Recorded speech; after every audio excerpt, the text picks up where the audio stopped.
শুকর আদায় করতে গিয়ে মুখ থেকে হঠাৎ করে বাকি একবার আলহামদুলিল্লাহ বলেছিল।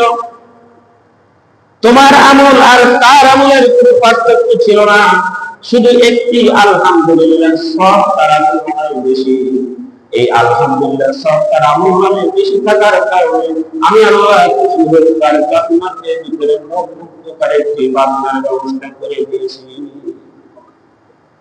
তার মানে আমি যেটা বুঝাইতে চাচ্ছি, কিয়ামতের দিন অতিরিক্ত কিছু নিয়ামত যখন বান্দা পাবে তখন সে আফসোস করতে থাকবা, যদি আরো আলহামদুলিল্লাহ বেশি পড়তাম তাহলে আমার সহোদর ভাই যেরকম জান্নাতের ভিতরে সুন্দর আওয়াজ, সুন্দর বাজনা পেয়েছে, সুন্দর বাজনার সাথে সাথে জান্নাতের পাতাগুলোয় নড়াচড়া করে নাচে, জান্নাতের ফলগুলোয় নাচে, ফুলগুলোয় নাচে, কিন্তু আমার জান্নাতের ভিতরে নাই।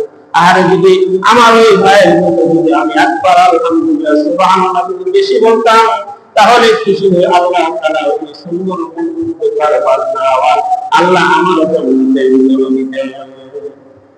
তাই তো কোন এক কবি বলেছেন, তারা না হো মেরে তসবিহ সুবহানাল্লাহ আলহামদুলিল্লাহ, তারা না হো মেরে তসবিহ সুবহানাল্লাহ আলহামদুলিল্লাহ,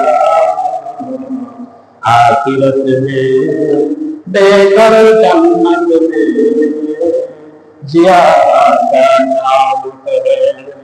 আমার জীবনে যদি গান আলহামদুলিল্লাহ হয়, আমার জীবনে যদি চলাফেরার অন্য ভাবে কথা না হয়, যদি সুবহানাল্লাহ আলহামদুলিল্লাহ আস্তাগফিরুল্লাহ আমার মধ্যে তসবিহ হয়, আল্লাহ এই সুবহানাল্লাহ আলহামদুলিল্লাহ তসবিহ খুশি হয়ে আল্লাহ তাআলা জান্নাতের ভিতরে অতিরিক্ত এমন কিছু নিয়ামত দিবেন যে নিয়ামত দিয়ে আমি আরো খুশি হব। যদি দুনিয়াতে আরো খুশি হতে সুবহানাল্লাহ আলহামদুলিল্লাহ বলতা। সেজন্য ইমাম গাজালি লেখেন, একজন মানুষ যখন ঘর থেকে বের হয়, ঘর থেকে বের হওয়ার সময় যদি বলেন বিসমিল্লাহি ওয়া আলা তাওয়াক্কালতু আলাল্লাহ, আল্লাহ তোমার নামে আমি ঘর থেকে বের হলাম, এরপরে যখন রাস্তা দিয়ে হাঁটে আর মনে মনে বলে সুবহানাল্লাহ আলহামদুলিল্লাহ আস্তাগফিরুল্লাহ, এই বলে যদি হাঁটে আর তসবিহ পড়ে, আঙ্গুলগুলো কিয়ামতের দিন এই আঙ্গুলগুলো আমার পক্ষে সাক্ষী দিয়ে বলবে, আল্লাহ আমাকে তুমি আমাকে তোমার বান্দার হাত দিয়েছিলেন, সেই হাত দিয়ে তোমার বান্দা সেই কর্মে তোমার তসবিহ করেছিল, আল্লাহ আমি হাতের ওয়াসার পক্ষে সাক্ষী দিচ্ছি তার জীবন সব গুনাহ মাফ করে দাও। সেজন্য রাসূলুল্লাহ সাল্লাল্লাহু আলাইহি ওয়াসাল্লাম বলেন, যার অন্তরে তাকওয়া আছে, যার অন্তরে আল্লাহর ভয় আছে, সে যখন রাস্তায় ঘর থেকে যখন রাস্তায় বের হবে, নিজের কর্মস্থলে যাবে, নিজের কর্ম যখন বের দিবে, অন্য কাজে যখন যাবে, আল্লাহর ভয় তাকওয়া আছে, সে কখনো ঘর থেকে বের হওয়ার পরে গুনাহ হয় এমন কোনো কাজ করবে না, গুনাহ হয় এমন কোনো কথা বলবে না, মানুষ কষ্ট হয় এমন কোনো আচরণ করবে না।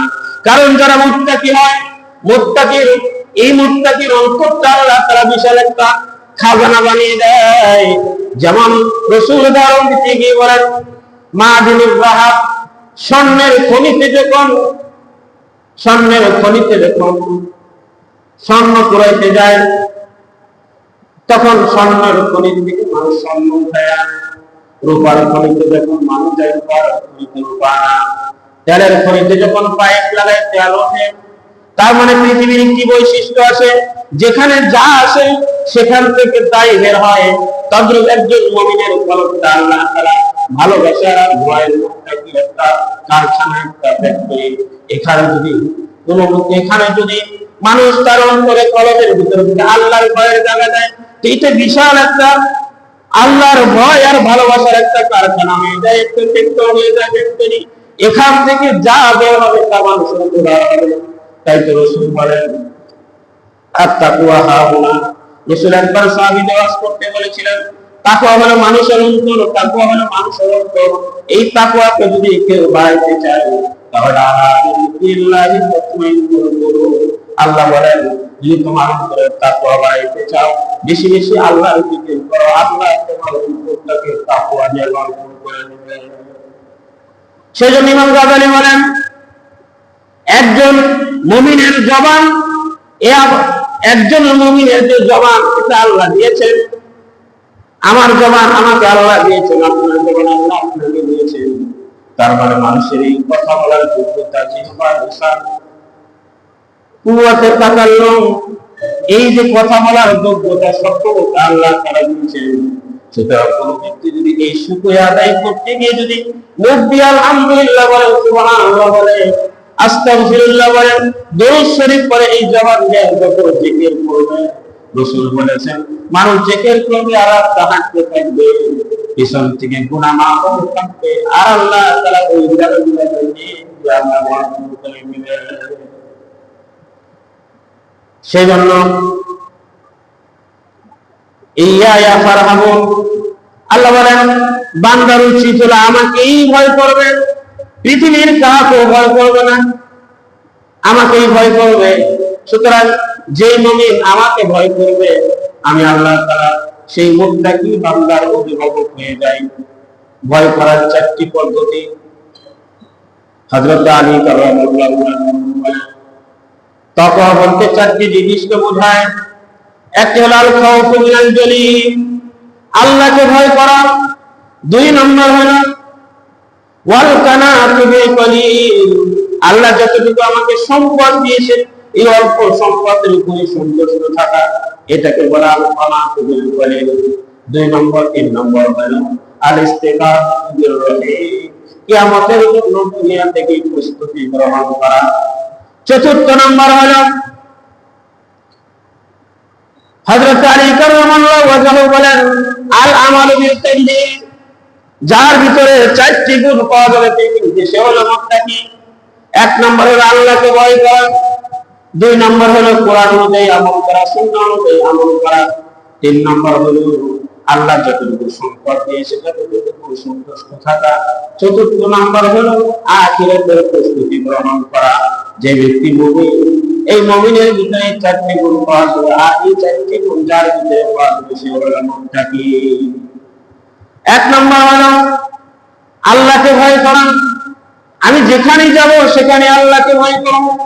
আমি যদি বন্ধ ঘরের ভিতরে থাকি, যেখানে গুনাহ করার সব ব্যবস্থা উপকরণ আছে, আমি যদি এখানে গুনাহ করি কেউ দেখবে না, ঠিক, কিন্তু আমার মন বলবে, আমার মনকে এটা বুঝাইতে হবে পৃথিবীর কেউ না দেখুক, আমার আল্লাহকে আমাকে দেখেন। দুই নম্বর হলো আমাকে আল্লাহ তাআলা যতটুকু সম্পদ দিয়েছেন এতটুকুর উপর সন্তুষ্ট থাকতে হবে, আল্লাহ আমাকে যা দিয়েছেন আলহামদুলিল্লাহ। তিন নম্বর হলো কিয়ামতের প্রস্তুতি গ্রহণ করা। চতুর্থ নম্বরে কোরআন সুন্নাহ আমল করা।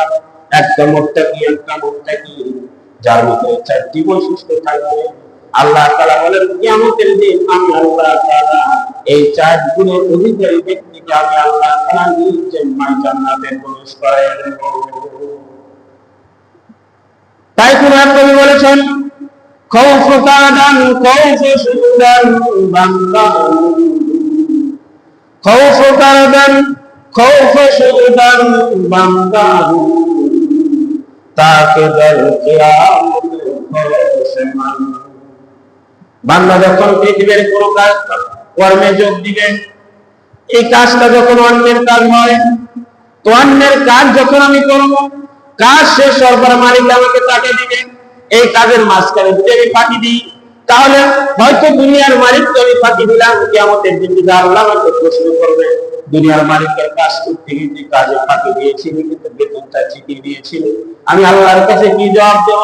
আমি যখন ব্যবসা করতে যাইব, তখন ব্যবসার ভিতরে চিন্তা করবো, আল্লাহ ব্যবসার ভিতরে অন্যায় ভাবে কলমার যেন আমি ভক্ষণ না করি, কিয়ামতের দিন আল্লাহ প্রশ্ন করে, তুই কেন অন্য সম্পদ ভক্ষণ করেছিলি? আমি সৃষ্টিকর্তার কাছে কি চাও?